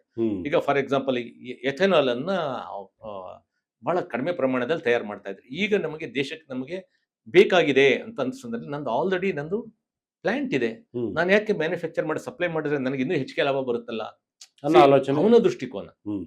ಮತ್ತೆ ಮತ್ತು ಈ ತಯಾರಕರ ದೃಷ್ಟಿಕೋನದಲ್ಲಿ ಏನ್ ಹೇಳ್ತಾರೆ, ಈಗ ಆಯಿಲ್ ಕಂಪನಿಗಳು ಏನ್ ಹೇಳ್ತಾರೆ, ನಮಗೆ ಕ್ರೂಡ್ ಆಯಿಲ್ ನಮಗೆ ಸಪ್ಲೈ ಇಲ್ಲ, ಹಾಗಾಗಿ ನಾವು ಇದನ್ನ ಸೇರಿಸ್ಕೊಂಡ್ರು ಆ ಲಾಭನೂ ನಮಗೆ ಸಿಗುತ್ತಲ್ಲ ಅನ್ನೋದು ಅದು ಅವ್ರ ಆಲೋಚನೆ. ನೋಡಿ, ಬೇರೆ ಬೇರೆ ದೃಷ್ಟಿಕೋನ. ಆಯಿಲ್ ಕಂಪನಿಗಳ ದೃಷ್ಟಿಕೋನ ಬೇರೆ, ವೆಹಿಕಲ್ ತಯಾರಕರ ದೃಷ್ಟಿಕೋನ ಬೇರೆ, ದೇಶ ನಡೆಸ್ತಕ್ಕಂಥವ್ರ ದೃಷ್ಟಿಕೋನ, ನೆಕ್ಸ್ಟ್ ಇಲ್ಲಿ ಸಾರ್ವಜನಿಕರು, ಇವರು ಎಲ್ಲರ ದೃಷ್ಟಿಕೋನದಲ್ಲೂ ಭಿನ್ನವಾಗಿ ಇದ್ದೇ ಇರುತ್ತೆ. ಜನಗಳಿಗೆ ಏನ್ ಬೇಕು, ಸಾಮಾನ್ಯವಾಗಿ ಜನರು ಏನ್ ಕೇಳ್ತಾ ಇದ್ದಾರೆ, ಇವ್ರಿಗೆ ಎಕಾನಮಿ ಅನ್ನೋದು ಕೇಳ್ತಾರೆ. ನೆಕ್ಸ್ಟ್ ಸಮಸ್ಯೆಗಳು ಇರಬಾರ್ದು ಅಂತ ಕೇಳ್ತಾರೆ. ನೀವು ಪ್ರಾರಂಭ ಬಂದಂತ ಸಂದರ್ಭದಲ್ಲಿ ಯಾವುದೂ ಸಮಸ್ಯೆ ಇಲ್ದಂಗೆ ಸಾಧ್ಯನೇ. ಹಾಗಂತ ಅಂದ್ಬಿಟ್ಟು ಎಥೆನಾಲ್ E20 ಹಾಕಿದ್ದಾರೆ ಅಂದ ತಕ್ಷಣ ಎಲ್ಲೋ ಗಾಡಿಗಳನ್ನು ಕೆಟ್ಟೋಗಿದ್ದೆ. ಬಟ್ ಇದೇನಂದ್ರೆ ಒಂದೇ ಕ್ಷಣದಲ್ಲಾಗಲ್ಲ, ಇದು ಲಾಂಗ್ ಟರ್ಮ್ ಅಲ್ಲಿ ಎಫೆಕ್ಟ್ ಆಗುತ್ತೆ ಹೊರತು ನೀವು E20 ಹಾಕಿದ ತಕ್ಷಣ ನೀವು ಮುಂದಿನ ವಾರ ಗಾಡಿ ಕೆಟ್ಟೋಗ್ಬಿಡುತ್ತೆ, ಇದು ಹೆಲ್ತ್ ಹಾಳಾಗೋಗ್ಬಿಡುತ್ತೆ ಅಂತ ಹೇಳಕ್ ಬರೋದಿಲ್ಲ. ಈಗ ಒಬ್ಬ ಒಂದು ವೆಹಿಕಲ್ ಲೈಫ್ 15 ವರ್ಷ ಅಂತ 4 ಲಕ್ಷ ಕಿಲೋಮೀಟರ್ ಅಂತಂದ್ರೆ ನಿಮಗೆ ಸಮಸ್ಯೆಗಳು ನಿಮಗೆ 1 ಲಕ್ಷ 2 ಲಕ್ಷ ತನಕ ಏನು ಕಾಣೋದೇ ಇಲ್ಲ. ಹೌದು, ಏನು ಈಗ ನೋಡಿ ಯಾವುದೇ ಒಂದು ಪ್ರಾಡಕ್ಟ್ ವಾರಂಟಿ ಅಂತ ಕೊಡ್ತಾರೆ. ಒಂದು ಫ್ಯಾನ್ ಕೊಡಿ ಸರ್ 7 ವರ್ಷ ಗ್ಯಾರಂಟಿ ಅಂತ ಕೊಡ್ತಾರೆ. 7 ವರ್ಷ ಏನು ಆಗೋದಿಲ್ಲ, ಫ್ಯಾನ್ ಏನಾಗೋದಿಲ್ಲ. ಹೌದಲ್ಲ? ಹಂಗೆ ಈ ಎಥೆನಾಲ್ ಅಲ್ಲಿ ಕೂಡ ರನ್ ಮಾಡಿದಾಗಲೂ ಕೂಡ ಏನು ಆಗುತ್ತೆ, ಬಟ್ ಲಾಂಗ್ ಟರ್ಮ್ ಅಲ್ಲಿ ಅದರ ಎಫೆಕ್ಟ್ ಖಂಡಿತವಾಗ್ಲೂ ಇರುತ್ತೆ. ಬಟ್ ನಾವು ಅದನ್ನ ಅಷ್ಟೊಂದು ಗಂಭೀರವಾಗಿ ಪರಿಗಣಿಸ್ತಕ್ಕಂಥದ್ದು ಏನಲ್ಲ. ಆದ್ರೆ ಒಟ್ಟಾರೆ ಇವೆಲ್ಲರೂ ನಾವು ದೇಶದ ಒಂದು ಇದು ಮತ್ತು ತಯಾರಿಕರದ್ದು ಇದು ಮತ್ತು ಆಯಿಲ್ ಕಂಪನಿಗಳು ಮತ್ತು ಗ್ರಾಹಕರು ಇವೆಲ್ಲರ ದೃಷ್ಟಿಯಿಂದ ನಾವು ನಿಧಾನವಾಗಿ ಇದನ್ನ ಅಡಾಪ್ಷನ್ ನಾವು ಮಾಡ್ಕೊಂಡ್ಲೇಬೇಕಾಗುತ್ತೆ. ಇದೊಂದೇ ಅಲ್ಲ, ಎನರ್ಜಿ ಏನು ನಮಗೆ ಎಥೆನಾಲ್ ಇವತ್ತು ಅಲ್ಟಿಮೇಟ್ ಅಂತ ಹೇಳಕ್ ಬರೋದಿಲ್ಲ. ಈಗ ಮತ್ತೆ ವಾರ್ ಶುರುವಾಗಿದೆ ಅಂದ್ರೆ ಮತ್ತೆ ಖಂಡಿತವಾಗ್ಲೂ ನಮಗೆ ನಮ್ಗೆ ಎಥೆನಾಲು ಬೇಕು. ನೆಕ್ಸ್ಟ್ ನಮಗೆ ಎಲೆಕ್ಟ್ರಿಕ್ ವೆಹಿಕಲ್ಗಳನ್ನು ಕೂಡ ಡಿಪೆಂಡ್ ಆಗ್ಬೇಕಾಗುತ್ತೆ. ಈಗ ನೋಡಿ ಎಲೆಕ್ಟ್ರಿಕ್ ಬೂಮಲ್ಲಿ ಇದೆ ಇವಾಗ. ಈಗ ಅದರಲ್ಲೂ ಅಷ್ಟೇ ಹೈ ಎನರ್ಜಿ ಡೆನ್ಸಿಟಿ ಇರ್ತಕ್ಕಂಥ ಬ್ಯಾಟ್ರೀಸ್ಗೆ ನಾವು ಹೋಗ್ಬೇಕಾಗುತ್ತೆ. ಮೊದಲೆಲ್ಲ ಲೆಡ್ ಆಸಿಡ್ ಬ್ಯಾಟ್ರಿ ಇತ್ತು, ಈಗ NMC ಬ್ಯಾಟ್ರಿಗಳು ಇದೆ. ಈಗೆಲ್ಲ ಜಾಸ್ತಿ ಅದು ಪಾಪ್ಯುಲರ್ ಆಗ್ತಾ ಇದೆ, ಚೇಂಜಸ್ ಆಗ್ತಾ ಇದೆ. ಹೌದು, ದೀರ್ಘ ಬಾಳಿಕೆ ಬರ್ತಕ್ಕಂಥ ಬ್ಯಾಟ್ರಿ. ಹೌದು, ಇನ್ನು ನೆಕ್ಸ್ಟ್ ಸಾಲಿಡ್ ಸ್ಟೇಟ್ ಬ್ಯಾಟ್ರಿ ಇವಾಗೆಲ್ಲ ರಿಸರ್ಚ್ಗಳು ನಡೀತಾ ಇದೆ. ಹಾಗಾಗಿ ಎಥೆನಾಲ್ ಏನು ಫೈನಲ್ ಅಂತ ಹೇಳಕ್ಕಾಗಲ್ಲ. ಬಟ್ ಈ ಸಂದರ್ಭದಲ್ಲಿ ನಮ್ಮಲ್ಲಿ ರಿಸೋರ್ಸ್ ಇರೋದ್ರಿಂದ ನಮ್ಮ ನ್ಯಾಚುರಲ್ ರಿಸೋರ್ಸಸ್ ನಾವು ಅದನ್ನ ಕನ್ವರ್ಷನ್ ಮಾಡ್ಕೊಂಡು ನಾವು ಬಳಕೆ ಮಾಡ್ಕೊಳ್ಳೋದ್ರೆ ತಪ್ಪೇನಿದೆ. ಈಗ ಸಮಸ್ಯೆ ಬಂದಿದೆ, ಸಮಸ್ಯೆಗೆ ಪರಿಹಾರ ಕಂಡುಹಿಡಿಯಬಹುದು, ಏನು ಕಷ್ಟ ಇಲ್ಲ. ಇವಾಗ ಹೇಗೆ ಅಂತಂದ್ರೆ ಟೆಕ್ನಾಲಜಿ ಈಗ ಎಥೆನಾಲ್ ಇದನ್ನ ಅದ್ರಲ್ಲಿ ಏನಾದ್ರೂ ಒಂದು ಸಮಸ್ಯೆ ಕಂಡು ಅದನ್ನ ಕರೆಕ್ಷನ್ ಮಾಡ್ಕೊಳ್ತಕ್ಕಂಥ ಡಿವೈಸು ಕೂಡ ನಾವು ಇಂಜಿನ್ ಅಲ್ಲಿ ಅಳವಡಿಸ್ಕೊಳ್ತಕ್ಕಂಥ ತಂತ್ರಜ್ಞಾನಗಳನ್ನ ಆವಿಷ್ಕಾರ ಮಾಡ್ತಕ್ಕಂಥ ಕೆಪಾಸಿಟೀಸು ನಮ್ಮ ವ್ಯವಸ್ಥೆಗೆ ಇದೆ. ಹಾಗಾಗಿ ಇದೇನ್ ಬಂದ ತಕ್ಷಣನೇ ಇಂಜಿನ್ ಎಲ್ಲ ಹಾಳಾಗೋಗುತ್ತೆ, ನಮ್ಗೆ ದಾರಿ ಇಲ್ಲ, ಖಂಡಿತವಾಗ್ಲೂ ಇಲ್ಲ. ಯಾಕಂದ್ರೆ ನಾನು ಇವತ್ತು ಪೆಟ್ರೋಲ್ ಹಾಕಿದೆ, E20 ಮಿಶ್ರಣ ಬಂತು, ನಾಳೆಯಿಂದ ನನ್ನ ಗಾಡಿ ಕೆಟ್ಟೋಗ್ಬಿಡುತ್ತೇನೋ ಅನ್ನೋ ಭಯ. ವೆಹಿಕಲ್ ಮ್ಯಾನುಫ್ಯಾಕ್ಚರರ್ಸ್ ಒಂದು ಕಾನೂನಲ್ಲಿ ಅವಕಾಶ ಇದೆ. ಯಾವುದೇ ಒಂದು ಪ್ರಾಡಕ್ಟ್ ಒಂದು ವೆಹಿಕಲ್ ನ ಒಂದು ಬಿಡಿ ಭಾಗ ದೋಷ ಇದೆ ಅಂತ ಅದನ್ನು ಮತ್ತೆ ವಾಪಸ್ ಕರ್ಸ್ಕೊಂಡು ಅದನ್ನ ಮತ್ತೆ ರೆಕ್ಟಿಫಿಕೇಶನ್ ಮಾಡ್ತಕ್ಕಂಥ ವ್ಯವಸ್ಥೆ ನಮ್ಮ ಕಾನೂನುಗಳಲ್ಲಿದೆ. ಅದನ್ನ ಮಾಡ್ತಾರೆ. ಇದೇನು ಅಂತ ಚಾಲೆಂಜಿಂಗ್ ಇರ್ತಕ್ಕಂಥದ್ದೇನಲ್ಲ. ಅದರಿಂದ ಜನಗಳು ಇದನ್ನ ಏನೇ ಸಮಸ್ಯೆ ಬಂದ್ರೆ ಅದನ್ನ ಪರಿಹಾರ ಮಾಡ್ಕೊಳ್ಳೋದಕ್ಕೆ ಖಂಡಿತವಾಗ್ಲೂ ಅವಕಾಶ ಇದೆ ಅಂತ ಹೇಳೋದಕ್ಕೆ ಇಷ್ಟಪಡ್ತೇನೆ. ಈಗ ಕೆಟ್ಟೋಗ್ಬಿಟ್ರೆ ಹಂಗೆ ಅನ್ಕೊಬಿಟ್ಟಿದ್ದಾರೆ ಜನ. ನಾನು ಜನಗಳ ಮಾತಾಡ್ಸ್ಕೊಂಡ ಸಂದರ್ಭದಲ್ಲಿ ನನ್ನ ಗಾಡಿ ಹಾಳಾಗಿದೆ ಅಥವಾ ಮೈಲೇಜ್ ಕಮ್ಮಿ ಆಗಿದೆ ಅಥವಾ ನನ್ನ ಗಾಡಿನ ರಿಪೇರಿ ಕೊಟ್ಟಿದ್ದಾರೆ, ಬಟ್ ಜನಗಳಿಗೆ ಗೊತ್ತಿಲ್ಲ ಇದು E20 ಇಂದ ಆಗಿದೆಯೋ ಅಥವಾ ಬೇರೆಯಿಂದ ಆಗಿದೆಯೋ ಅವ್ರಿಗೆ ಗೊತ್ತಿಲ್ಲ. ಆದ್ರೆ ಈ ರೀತಿ ಸಮಸ್ಯೆ ಎದುರಾಗ್ತಿದೆ ಅಂತ ಹೇಳಿ ಕೆಲವರು ಅಭಿಪ್ರಾಯ. ಇದು ಕೆಲವು ಈ ಪ್ಯಾನಿಕ್ ಅಂತಾರೆ. ಈಗ ಇವ್ರ ಗಾಡಿ ಬೇಕಾದಷ್ಟು ಸರಿ ಕೆಟ್ಟೋಗಿರುತ್ತೆ, ಅದಕ್ಕೆ ಕಾರಣಗಳು ಅವ್ರು ಯಾರು ತಿಳ್ಕೊಳಕ್ ಹೋಗಲ್ಲ. ಈಗ ಈ ಸಂದರ್ಭ ಏನಾಗಿದೆ ಅಂತಂದ್ರೆ E20 ಆಗಿದ್ರಿಂದ ನಮ್ದು ಕೆಟ್ಟೋಯ್ತು ಆ ರೀತಿ ಅನ್ಕೊಂಡಿದ್ದಾರೆ. ಆದ್ರೆ ನಾವೆಲ್ಲ ಲಾಂಗ್ ಟರ್ಮ್ ಅಲ್ಲಿ ನಾವು E20 ಕ್ಯಾರೆಕ್ಟರಿಸ್ಟಿಕ್ಸ್ ನಾವು ಅನಾಲಿಸಿಸ್ ಮಾಡಿದ ಸಂದರ್ಭದಲ್ಲಿ ಇದು ಪರಿಣಾಮ. ಆದ್ರೆ ಇದನ್ನ ರೆಕ್ಟಿಫಿಕೇಶನ್ ಮಾಡ್ತಕ್ಕಂಥ ಒಂದು ಟೆಕ್ನಾಲಜಿಗಳನ್ನ ವಾಹನ ತಯಾರಕರು, ಇಂಜಿನ್ ತಯಾರಕರು ಮಾಡೋದಕ್ಕೆ ಅವಕಾಶ ಇದೆ. ಅಂತ ಟೆಕ್ನಾಲಜಿ ಕೂಡ ಇದೆ, ಕರೆಕ್ಷನ್ ಮಾಡಬಹುದು. ಎಥೆನಾಲ್ ಕಾಂಬಿನೇಷನ್ ಚೇಂಜ್ ಮಾಡ್ಕೋಬಹುದು. ಎಥೆನಾಲ್ ಈಗ US ಅಲ್ಲಿ ಇರ್ತಕ್ಕ ಅಲ್ಲಿ 85% ಎಥೆನಾಲ್ ಯೂಸ್ ಮಾಡ್ತಾರೆ ಅಂತ ಹೇಳ್ತಾರೆ. ನಮಗ್ ಗೊತ್ತಿಲ್ಲ, ಯಾಕೆ ನಾವು ನೋಡಿಲ್ಲ. ನೋಡಿದಲ್ಲಿ ನಾವು ಏನೋ ಬಾಯಿಗೆ ಬಂದಿದ್ದೊಂದು ಮಾತಾಡಕ್ಕಾಗಲ್ಲ. What is the standards of ethanol in US and India ಅದು ನಮಗೆ ಗೊತ್ತಿಲ್ಲ.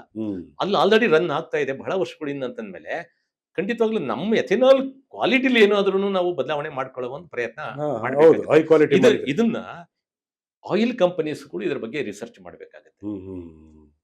ರಿಸರ್ಚ್ ಮಾಡಬೇಕು. ಈಗ ಏನು ಒಂದೇ ದಿವಸದಲ್ಲಿ ಇದು ಹೀಗೆ ಅಂತ ಹೇಳಕ್ ಆಗೋದಿಲ್ಲ.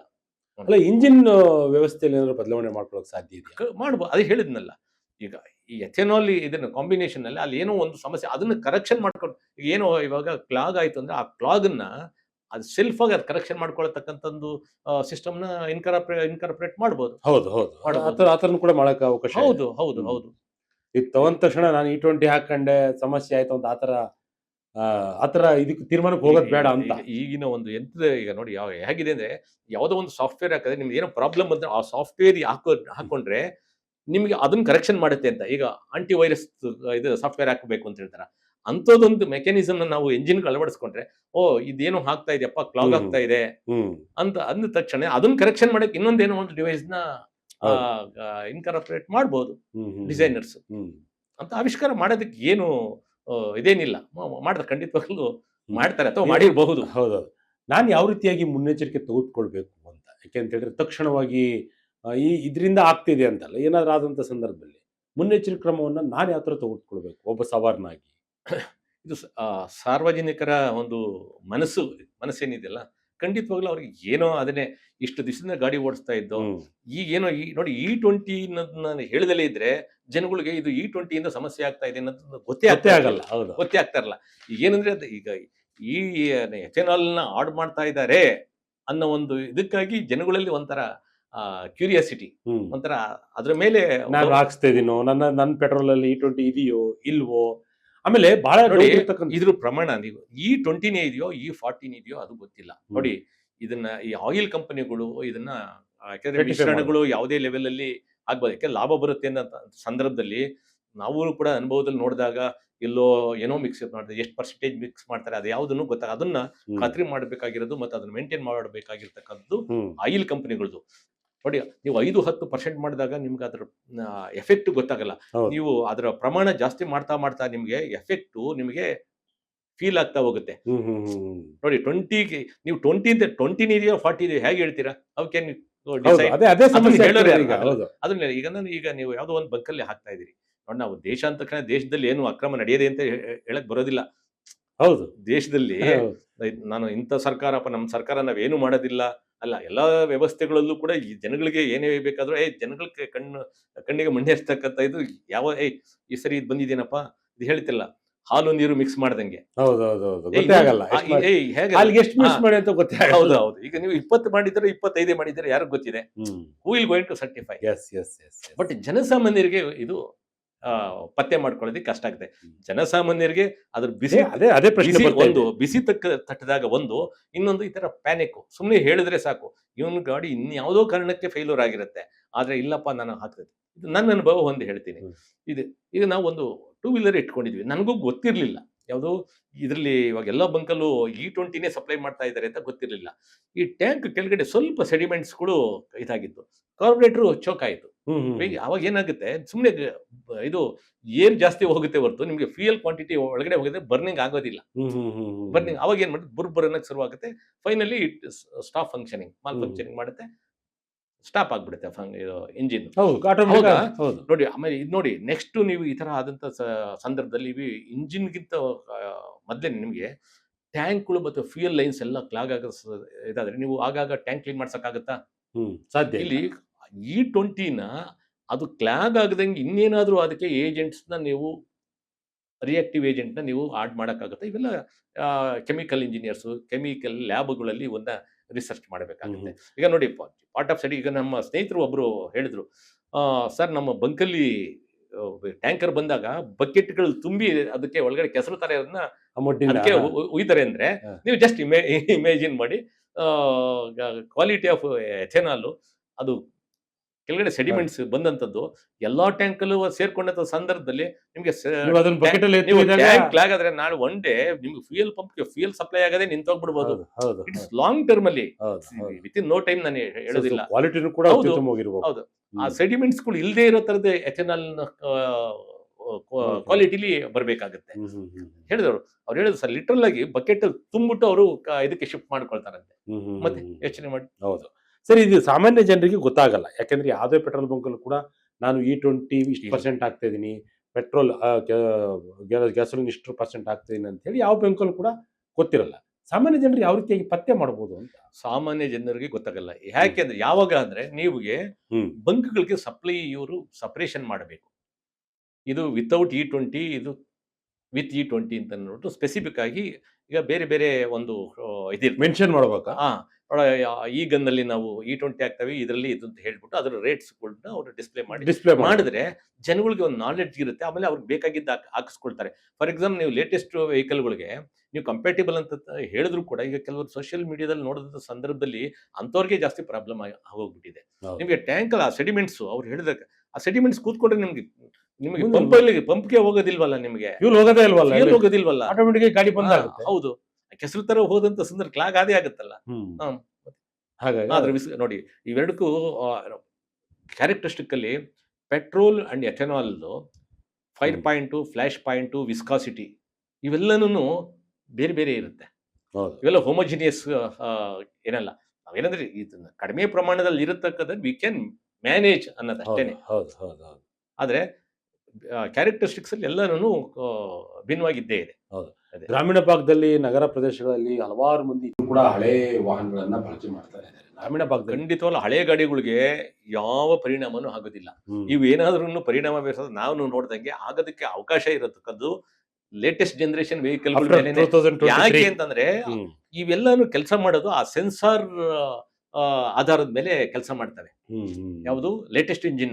ನೀವು ಹಳೇದಕ್ಕೆ ಏನೂ ಇಲ್ಲ, ಯಾವುದೋ ಒಂಥರ ಗಸ್ಟನೋ ಇನ್ನೊಂದು ಯಾವ ತರದ್ದು ಫ್ಯೂಲ್ ಒಂದು ಹೋದ್ರೆ ಸಾಕು ಅದು ಕೆಲಸ ಮಾಡುತ್ತೆ. ಹೌದು ಹೌದು ಬಟ್ ಅದರಿಂದ ಬರೋ ಪ್ರಾಡಕ್ಟ್ ಬಿಡಿ ಅದನ್ನ ನಾವು ರೆಕಮೆಂಡ್ ಮಾಡೋದಲ್ಲ. ಹ್ಮ್.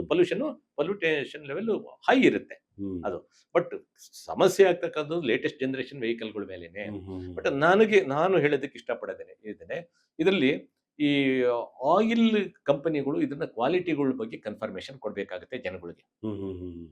ಮೇನ್ ಅದಾಗಿ ಹೌದು. ಅವ್ರು ಕೊಡ್ಬೇಕು. ಹೌದು. ನೀವು ಯೋಚನೆ ಮಾಡಿ, ಬಕೆಟ್ ಅಲ್ಲಿ ತೆಗೆದ್ಬಿಟ್ಟು ಲಾಸ್ಟ್ ಅಲ್ಲಿ ನಾವು ಟ್ಯಾಂಕ್ ಖಾಲಿ ಮಾಡ್ಕೋತೀನಿ ಅಂತಂದ್ರೆ ಹ್ಮ್. ಜಸ್ಟ್ ಇಮ್ಯಾಜಿನ್ ಮಾಡಿ. ಹೌದು. ಸರಿ. ಕ್ವಾಲಿಟಿ ಆಫ್ ಎಥೆನಾಲ್ ಹೌದು.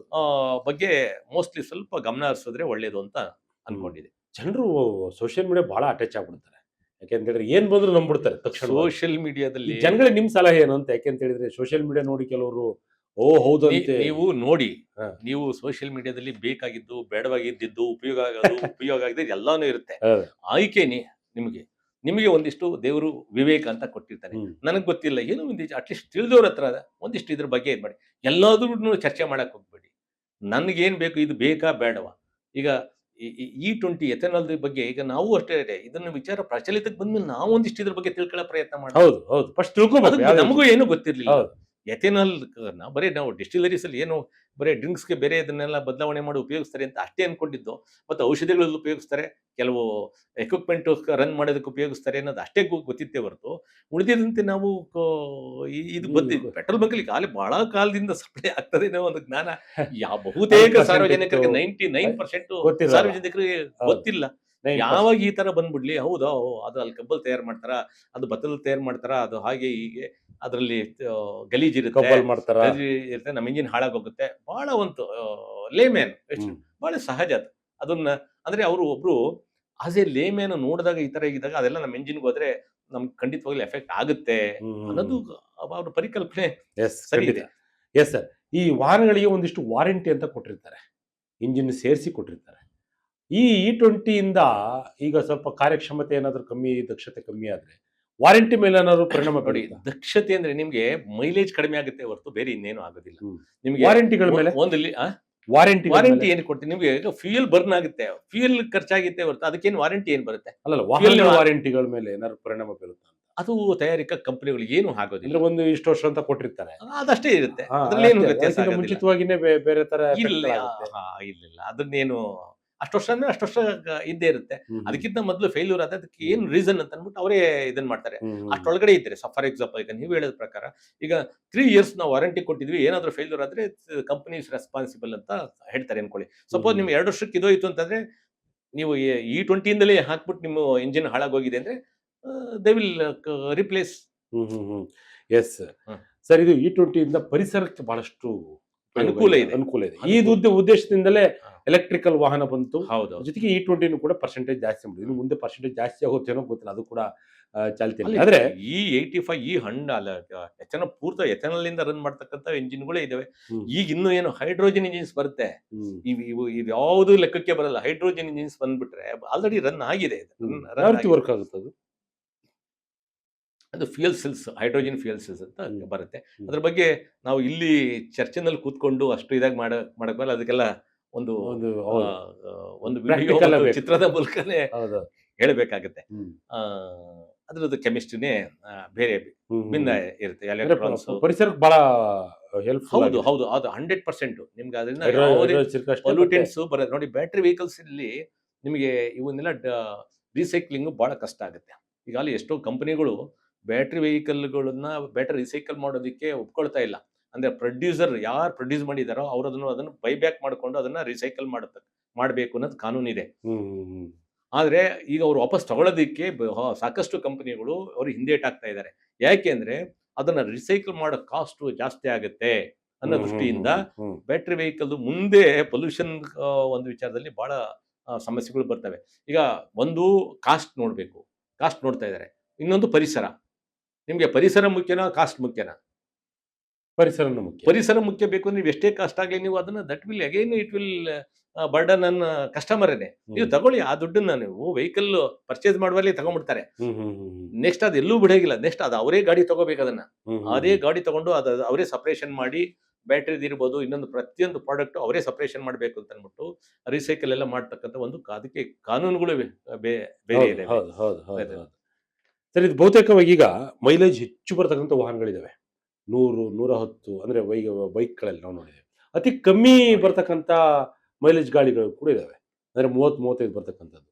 ಇದರ ಎಫೆಕ್ಟ್ ಅಥವಾ ಇದು ಯಾರಿಗೆ ಸಹಕಾರಿ ಅಂತ E20?